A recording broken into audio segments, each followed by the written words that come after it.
This is STL Sports Productions in St. Charles, Missouri at Slacker CDN Games with former NFL player Kyle Turley. Kyle, thanks for taking the time out. I know you had a jam session opening up for Leonard Skinner last night. How'd That's that right. go? It went awesome. It was a great experience. Good deal. You know, making it to the NFL was a dream come true, and being able to open up for Leonard Skinner was another. And actually, probably in about 20 minutes or so, you're going to be doing from a little bit after 12 to 3 o'clock, you're going to be jamming out here as well?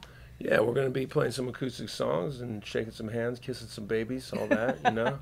And, Good deal. Doing Good deal. Doing the fan thing, man, making it a little bit more intimate, you know. Coming into record stores like Slackers is, you know, part of the business. It helps you get a little closer to your fans. Right.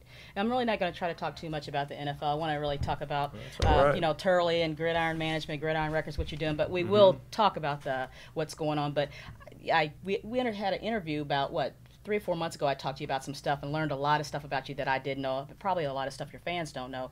One of the things that you started high school football when you were a senior. I did. Didn't start playing until I was a senior. And so by all chances, I heard that you were a surfer and a skateboarder, so you didn't have time for... Well, I'm Southern California, so, you know, had opportunities to get into some other things, and surfing and skateboarding kind of took over my life for a bit, and my summers were meant for that. And you grew up in the Utah area, I was born there, lived there till I was about 6 years old, and then we moved to Washington State, lived there till I was 10, and then we moved to Southern California. Wow, that's incredible. Yeah. So you went from senior year of high school to San Diego State, and then getting drafted, first round in NFL? Yeah, 1998 to the Wow. New Orleans Saints, thanks to Mr. Mike Ditka.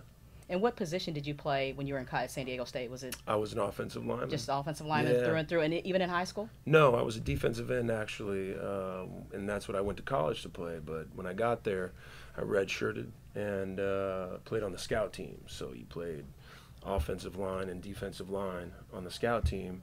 And as I progressed, I guess as a you know, rookie or redshirt on the offensive line, the coaches thought that they came to me and they said, you could probably be a great defensive lineman and make it to the NFL. Right. But you could probably be one of the best offensive linemen that we've seen in a long time.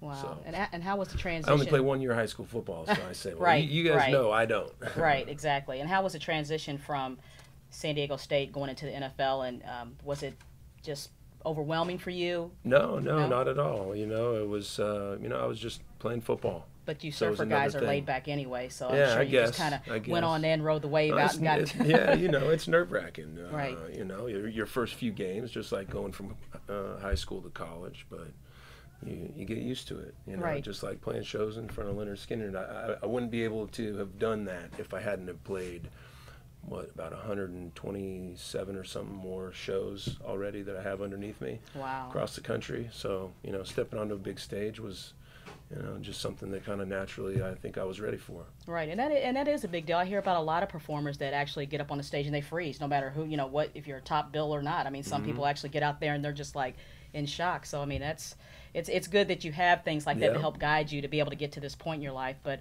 now that you have your company, Gridiron Management or Gridiron Records, or how is that? Yeah. Well, you know, it's like anything else in this economy, a struggle to keep afloat. So we're doing our best, and the music business is a tough business, and we're learning as we go, and we've learned a lot of great lessons. So, you know, hopefully this next record that I have coming out will be a bigger success than the first record, which has done pretty well for me. So just keep it on down the road. That's the main thing. Right, and I did read that when you actually were in the NFL, when you had preseason and you had to go to the dorms for colleges, you would actually rent out band equipment. Is that true? And have jam sessions? Always have to be playing music, man. Got to get away. Right. You know? What were some of the players that actually were jamming out with you that still over do the it years, today? it was fun because I did it in New Orleans and here in St. Louis, and then in Kansas City. I did it everywhere I went. You know, there was a lot of guys. You know, it was funny because you'd find more guys than you knew of. You know, once you broke out some instruments, you always could find somebody played bass, somebody played drums, somebody played keys, somebody played saxophone. You know, some guys played trumpet in high school. You know, and you're like, oh well, we got the the music shop just down the street, and let's go rent it. And you know, so after practice, it was a great release, and it always, you know, allowed for that. Team building moment, you know what I mean? That camaraderie where you don't really get that a lot. Right. Because you go to practice and it's really hard and it's tough and very physical. So you want to just go back to your dorm and shut it down. But that was something that allowed guys on our days off and times when we had a little bit more, maybe it wasn't a 2 a day, it was just a 1 a day, and we had a little more energy. We could go down in the basement of the dormitory and rock out and jam out for a bit. And there was guys were from their younger days rappers and singers, and right. so it just was this constant flow of music that was really cool, and it did what I like to do, is blend everybody and bring everybody together. And I heard that, since you have your debut album, what's the name of that now? For Anger Management. Anger Management. Yeah. Good name. Good name. Yeah. And I tell you what, I do actually like the song Another Whiskey. I think that's my favorite song on there. But you also had Flying Helmets, which kind of relates to. Can you tell us a little bit about Flying Helmets? Well, the record itself was something I felt I needed to get off my chest and get out the way. I was an art major, so I don't read books. So I didn't want to write a book. So I cut a record and put everything that I wanted to put on a book into music and laid it out there. So yeah, and I saw where it really did well, digital distribution. Mm-hmm. It really fared well. What was it, the top 100 or in country? We cracked some into the charts. We've charted in Billboard, and we've done some good things. When we released the record, and that's keeping us consistent with selling it at shows and right. Creating this fan base. So this next record that comes out is better than the first, and so on and so forth. So you haven't really gotten into dealing with a Sony, or you're pretty much doing your own thing, right? No, I've had my meetings, right. I've had people that want to, come and be a part of it, but they want to take control. And exactly, and indie artists I already sometimes, did that. right? Exactly, I played exactly. the NFL. Yeah, right. I You've did done my your job. thing. You did your thing. I tried to keep my mouth shut as much as I could. Right. And now this is my thing, and this right. is about art and creativity and music, and when you get these label people around you that think they know better, they really don't. Right. Right. I want the fans to decide that. And you have, I think you have a new addition to your family, maybe a few months back. Yeah, we got a brand new baby girl, and she's about 4 months old now. I have a 2-year-old son, and And you actually got to balance all of it. Yeah, got to balance all of it. You're actually in not Nashville easy. area now, right? Nashville, yeah. Loving it down there? I do. Well, yeah. It's great for what I'm doing. Mm-hmm. You got so much going on that it's like I know you're busy because you're touring a lot. This is it. So, this is it. Everything is revolving around music, and that's all I'm putting my efforts into right now. Right, and you have also Gridiron Greats. Could you tell a little bit about that, or Gridiron? Yeah, that's incorporated with what I'm doing in my music, because I help support some charities and do as much as I can for the Gridiron Greats group, which is with Mike Ditka and Gail Sayers and a bunch of other Hall of Fame guys that are trying to help out and bring about awareness about retired player issues.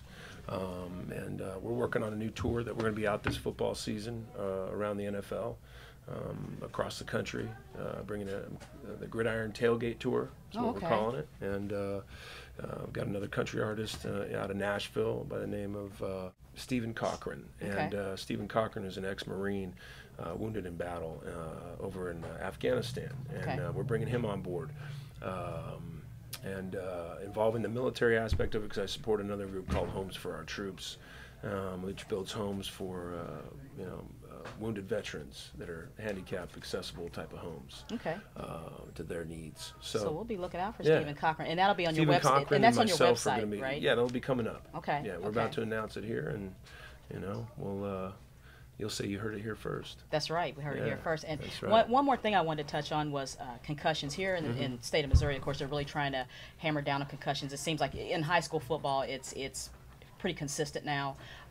Kids are getting bigger, stronger, faster. The game, I don't think it's really changed that much, but I think that a lot of these athletes are just, the concussions are coming more. I think either they're checking more or they're hitting harder or something, but I know that you're a strong advocate for that. Well, you said it. It's bigger, stronger, faster, and the reality is that, the brain is a very delicate organ, so you got to take care of it. And the laws of motion do apply. No matter what band-aids you try to strap to it, it's not going to address what needs to be addressed, and that's after it happens. Right. So, the mentality needs to change. It's not something that should be joked about and taken lightly, because it's cost people lives and ruined families. And, to play a kid's game and have that happen is pretty unfortunate.